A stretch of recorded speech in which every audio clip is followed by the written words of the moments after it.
Hello friends, hopefully आप सभी लोग अच्छे होंगे। अब यहाँ पे इस वीडियो में हम लोग कुछ एमसीक्यूज जो कि अब तक हमने टॉपिक्स किए, डिस्कस किए, बेसिकली मैट्रिसेस का टाइप्स की बात बोलें, स्क्वायर मैट्रिसेस खास करके उन पे जो क्वेश्चंस अलग अलग यूनिवर्सिटीज में आए हैं, कुछ क्वेश्चन मैंने सेलेक्ट किया। तो एमसीक्यूज जरूर करें आप, इवन आपके एग्जाम का पैटर्न है या नहीं। जैसे कुछ यूनिवर्सिटीज में होता है, आपके एग्जाम में अगर नहीं है एमसीक्यू तब भी आप प्रैक्टिस करें, इससे क्या होता है, कॉन्सेप्ट आपका क्लियर होता है। बिना देर किए पहले क्वेश्चन नंबर फर्स्ट हम स्टार्ट करते हैं। क्या बोला? Each diagonal element of a skew symmetric matrix is. क्या बोला? ऑप्शन ए यूनिटी, यूनिटी मतलब one, zero non zero purely imaginary. अब याद करिए स्क्यू सिमेट्रिक मैट्रिक्स है तो क्या डिफिनीशन था? ए आई जे दिस इज इक्वल टू क्या था? माइनस ए जे आई, ठीक है ना।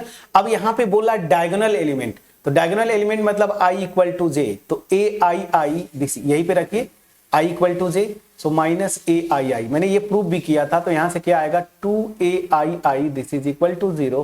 तो इसका मतलब क्या हो जाएगा? This will imply A I I equal to zero. मतलब क्या हुआ फ्रेंड्स? वैसे भी मैंने आपको बताया था कि स्क्यू सिमेट्रिक मैट्रिक्स का हर एक प्रिंसिपल डायगोनल एलिमेंट क्या होता है फ्रेंड्स? जीरो होता है। तो इसका ऑप्शन बी सही होगा, ठीक है ना। चलिए, क्लियर है? फटाफट करेंगे, चीजें आपको बिल्कुल क्लियर है। Question number 2, the necessary and sufficient condition for a matrix to be invertible is that it is. तो यहां पे इसमें आपको कोई टेंशन नहीं, ये 12 का क्वेश्चन है। कोई मैट्रिक्स का इनवर्स एग्जिस्ट करेगा, बोला है ना। इनवर्टिबल मतलब क्या? उस मैट्रिक्स का इनवर्स एग्जिस्ट करे। तो इनवर्स कब एग्जिस्ट करता था? जब उस मैट्रिक्स का determinant not equal to zero. अब जब किसी मैट्रिक्स का डिटर्मिनेंट नॉन जीरो होता है तो उस मैट्रिक्स को क्या बोलते हैं? उस मैट्रिक्स को हम बोलते हैं वो मैट्रिक्स नॉन सिंगुलर है, ठीक है ना। तो दैट मीन्स क्या हुआ? इनवर्स तभी एग्जिस्ट करेगा जब मैट्रिक्स जो है नॉन सिंगुलर होगी। यहाँ पे लिखा है सिंगुलर, गलत है। ये देखिए ऑप्शन बी सही हो गया। जीरो मैट्रिक्स भी गलत और नन ऑफ दिस स्क्वायर गलत हो ही जाएगा। तो नॉन सिंगुलर। क्लियर है? अगर आप कॉन्सेप्ट ढंग से पढ़े हैं तो देखिए एक भी क्वेश्चन आपका ऐसा नहीं होगा जो कि आप ना कर पाए।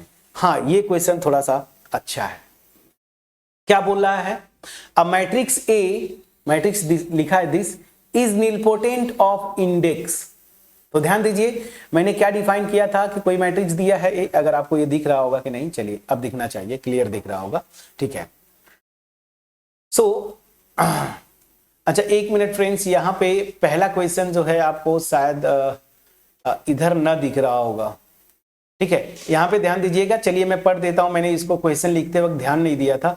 यहाँ पे मेरा फोटो भी किनारे आ रहा होगा ना, इतना पोर्शन आपको नहीं दिख रहा होगा। ये क्वेश्चन मैं फिर से पढ़ता हूं। Each diagonal element of skew symmetric matrix is. तो आपका जो दिख नहीं रहा होगा वो यहाँ पे मैट्रिक्स इज, तो यही बोला कि स्क्यू सिमेट्रिक मैट्रिक्स का हर एक डायगोनल एलिमेंट क्या होगा।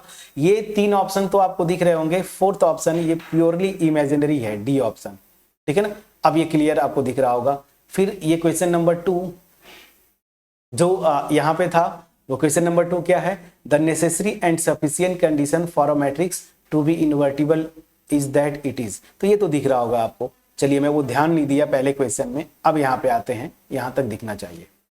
क्या बोला? A matrix this is nilpotent of index. याद करिए, कोई स्क्वायर मैट्रिक्स को हम बोलते हैं उसका इंडेक्स k है, ये सबसे छोटी पॉजिटिव इंटीजर होती है, such that a to the power k is equal to null matrix of same order.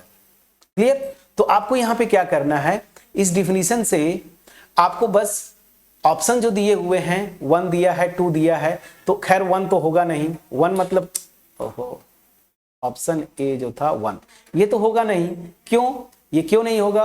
क्योंकि अगर ये 1 ऑर्डर मतलब इसका इंडेक्स नीलपोटेंसी इंडेक्स अगर 1 होता तो यही मैट्रिक्स नल मैट्रिक्स हो जाती ना, पावर 1 0 आना चाहिए था, बट ऐसा नहीं है। तो अब क्या करेंगे आप अब ए स्क्वायर निकालेंगे, एक एक यही करना है। तो ए स्क्वायर मतलब A B, B square minus A square minus A B, और इसी को इसी के साथ मल्टीप्लाई करेंगे, A B B square minus A square minus A B. Multiply करिए रो बाई कॉलम, तो यहां से हो जाएगा ए स्क्वायर बी स्क्वायर, और यहां से देखिए फर्स्ट रो फर्स्ट कॉलम, यहां से आ जाएगा minus A square B square. चलिए, यहां पे क्या आएगा? फर्स्ट रो सेकेंड कॉलम, तो ए बी को मल्टीप्लाई करेंगे बी स्क्वायर से तो ए बी क्यूब हो जाएगा, फिर बी स्क्वायर को यहां पे मल्टीप्लाई करेंगे तो यहां पे भी माइनस ए बी क्यूब हो जाएगा। चलिए अब देखिए यहां पे कौन सा एलिमेंट आएगा, A21 second row first column, minus A square को इससे मल्टीप्लाई करेंगे तो माइनस ए क्यूब बी, और यहां पे देखिए ऐसे मल्टीप्लाई करते हैं, इसको इसके साथ करेंगे तो प्लस ए क्यूब बी। अब यहां पे आते हैं 2 सेकेंड रो सेकेंड कॉलम, तो minus A square B square, और इसको इसके साथ करेंगे तो प्लस ए स्क्वायर बी स्क्वायर। कितना आसान है फ्रेंड्स, अगर कॉन्सेप्ट आपको पता है तो ये चीजें आपको यहां से क्लियर। ये देखिए 0 A B 0 A B 0 A B 0, क्या आ गई, नल मैट्रिक्स आ गया 2 क्रॉस 2 का। तो यहां पे ध्यान दीजिए ये जो नंबर है 2, यहां पे ये सबसे छोटी पावर है a का, such that a square equal to 0। So this will imply nilpotency index of a is 2। तो इसका nilpotency इंडेक्स क्या होगा, 2। ऑप्शन में चलते हैं, फर्स्ट ऑप्शन देखिए यहां पे आप क्वेश्चन को नीचे करता हूं, फर्स्ट ऑप्शन 1 था, देखिए 2 सही है, 3 गलत है, 4 गलत है। ध्यान दीजिएगा यहां पे कुछ लोग कंफ्यूज करते हैं। अब हमारा अगर a स्क्वायर 0 आ गया तो a क्यूब भी 0 आएगा ना, क्यों, क्योंकि a क्यूब को आप क्या लिख सकते हैं, a स्क्वायर इंटू a। अब ये जब 0 है, नल मैट्रिक्स है, तो इसे मल्टीप्लाई करेंगे तो नल मैट्रिक्स आएगा, और a रेज के पावर 4 भी क्या आएगा, 0। तो कुछ लोग कंफ्यूज करते हैं कि इसका भी लगाऊंगा 0 तो इसका भी लगाऊं, मतलब a के पावर 3 a के पावर 4 ये सब 0 होंगे। लेकिन क्या था इंडेक्स का definition, the smallest positive integer, याद करिए मैंने नोट करके लिखवाया था। तो सबसे छोटी पॉजिटिव इंटीजर 2 है, such that a raise to the power 2 is 0। तो इसका नीलपोटेंसी इंडेक्स क्या हुआ फ्रेंड्स, 2। क्लियर हुआ। चलिए अब चलते हैं क्वेश्चन नंबर 4 की तरफ। अब केवल थ्योरेटिकल क्वेश्चंस मेरे ख्याल से आएंगे। क्या बोला, a square matrix A is said to be orthogonal. अभी जस्ट किया हमने हर्मिशियन यूनिटरी में। ऑर्थोगोनल रियल केस में क्या होता था, A transpose A this is equal to A transpose this is equal to identity matrix. तो बस आप देख लीजिए A transpose A equal to A गलत है, आइडेंटिटी आना चाहिए ऑर्थोगोनल में। A transpose A equal to identity बिल्कुल सही है, ये 0 नल मैट्रिक्स गलत है, ये भी गलत। तो देखिए अगर आपको डिफिनीशन पता है, अब यही पे आपको दे देता a square matrix is said to be unitary, तो बस स्टार की ये टी की जगह क्या लगाता, ये स्टार, मतलब इसको क्या बोलते थे, ट्रांसलुगेट। तब यहां पे ट्रांसलुगेट होता, ये ऑप्शन सही हो जाता। प्लीज बोलिएगा। चलिए फटाफट करते हैं। क्वेश्चन नंबर 4 हो गया। क्वेश्चन नंबर 5 कॉन्सेप्ट, ये देखिए मेन कॉन्सेप्ट पे बेस्ड क्वेश्चन है ये। क्या बोला है, this matrix if A is this then A is called. A को हम क्या बोलते हैं, option A scalar matrix, diagonal matrix, unit matrix, none of this. तो यहां पे बहुत लोग क्या टिक करेंगे ना, डायगोनल मैट्रिक्स, बहुत लोग इसको क्या टिक करेंगे, डायगोनल। याद रखिए फ्रेंड्स, ये मैट्रिक्स क्या है, स्केलर मैट्रिक्स है। हालांकि डायगोनल भी है, लेकिन ये प्रॉपर पूछते हैं ना कि जैसे जब क्वेश्चन दे तो आपको बिल्कुल एग्जैक्ट आंसर पे जाना है।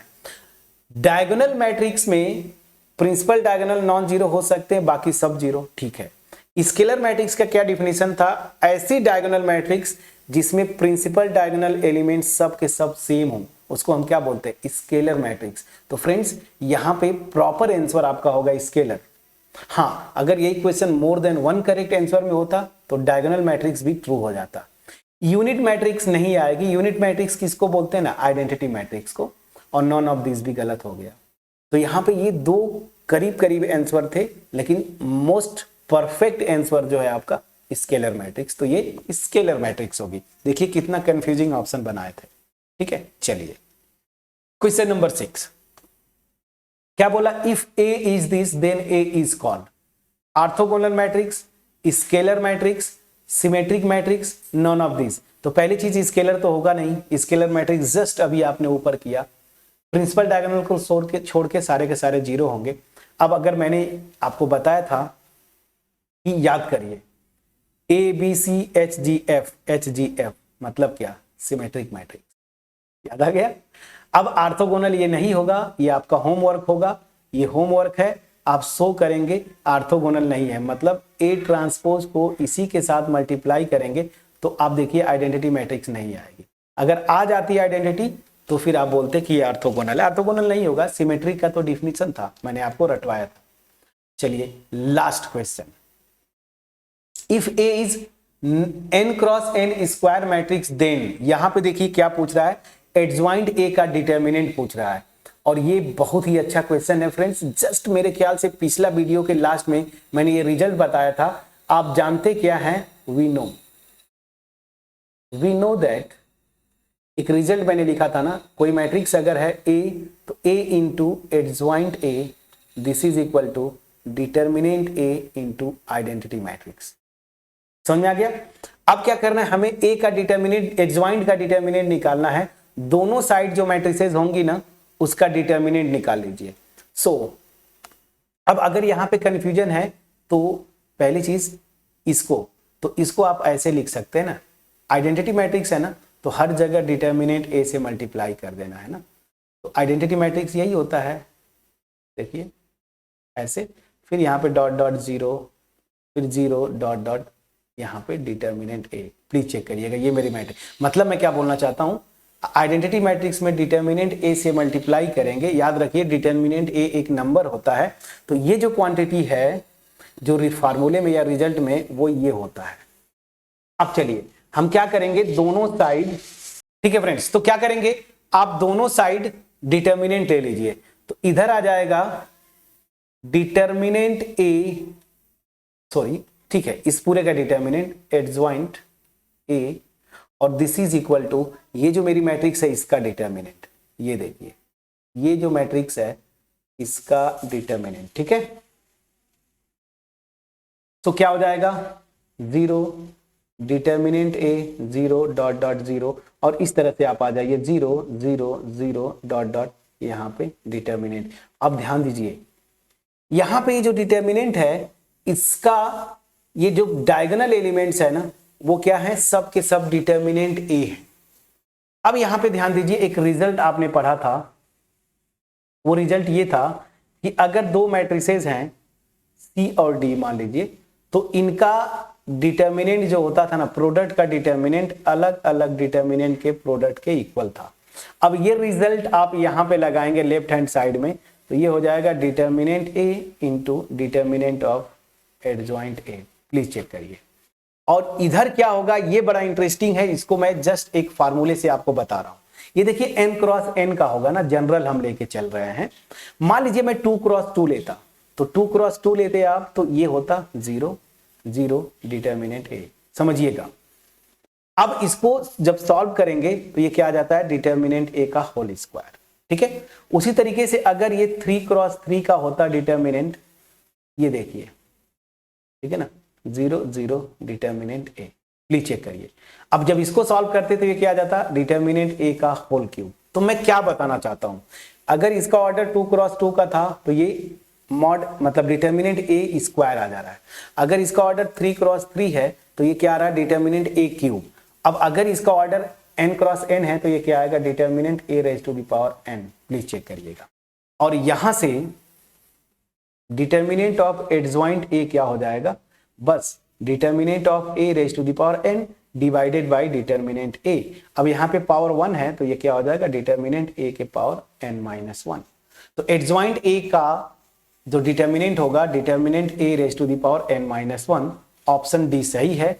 यहाँ पे डिटर्मिनेंट ए के इक्वल गलत, डिटर्मिनेंट ए के पावर n ए भी गलत, ये n प्लस 1 दे दिया गलत, determinant A raise to the power n minus 1। तो इसको एज ए स्टैंडर्ड रिजल्ट भी आप याद कर सकते हैं। मैंने पूरा प्रूफ कर दिया कि अगर कोई मैट्रिक्स लेता हूं स्क्वायर जिसका ऑर्डर n है, तो उसके एडजॉइंट का जो डिटर्मिनेंट होगा ना वो क्या होगा, उस ओरिजिनल मैट्रिक्स के डिटर्मिनेंट के पावर n माइनस 1, जहां पे n क्या है, उस ओरिजिनल मैट्रिक्स का ऑर्डर n क्रॉस n, ठीक है। तो यहां पे हमने 7 क्वेश्चंस किए। मैंने ये सारे क्वेश्चंस किसी न किसी यूनिवर्सिटी में आए हुए थे। होपफुली ये मेरा एफर्ट जो है क्रिस्टल क्लियर वे में आपके पास पहुंच पाया होगा। कहीं पे कोई डाउट होगा कमेंट सेक्शन में जरूर लिखेंगे। अगर वीडियो क्रिस्टल क्लियर वे में आपके पास पहुंच पाई होगी, वीडियो को लाइक जरूर करिए। कमेंट सेक्शन में कमेंट के थ्रू अप्रिशिएट भी करिए। चैनल पे नए हैं, चैनल को सब्सक्राइब करिएगा और जितना हो सके अपने फ्रेंड्स के साथ शेयर करिए। ठीक है फ्रेंड्स, अब हम अगली टॉपिक जो है अभी इसी का मैट्रिसेस में रैंक पे चलेंगे। बट मैं बार बार बोल रहा हूं कि आप कौन सा टॉपिक पढ़ना चाहते हैं। जैसे ये खत्म होगा तो कोई ना कोई टॉपिक नया स्टार्ट करेंगे। अब वो किसी भी सेमेस्टर का हो, आप 3rd सेमेस्टर में है एनईपी, 4th सेमेस्टर में है, 5th सेमेस्टर में, जो भी सेमेस्टर में है, आप जो टॉपिक पढ़ना चाहते हैं कमेंट सेक्शन में वो सेमेस्टर लिख के और वो टॉपिक लिख के आप कमेंट करेंगे। सो मैक्सिमम लोगों का जो कमेंट्स होंगे तो वोटिंग के अकॉर्डिंगली जो मैक्सिमम लोगों का डिमांड होगा जो टॉपिक, मैं उसको स्टार्ट कर दूंगा। ठीक है ना फ्रेंड्स, चलिए सो मिलते हैं नेक्स्ट वीडियो में। तब तक अपना ख्याल रखें, पढ़ाई करते रहें। Thank you so much.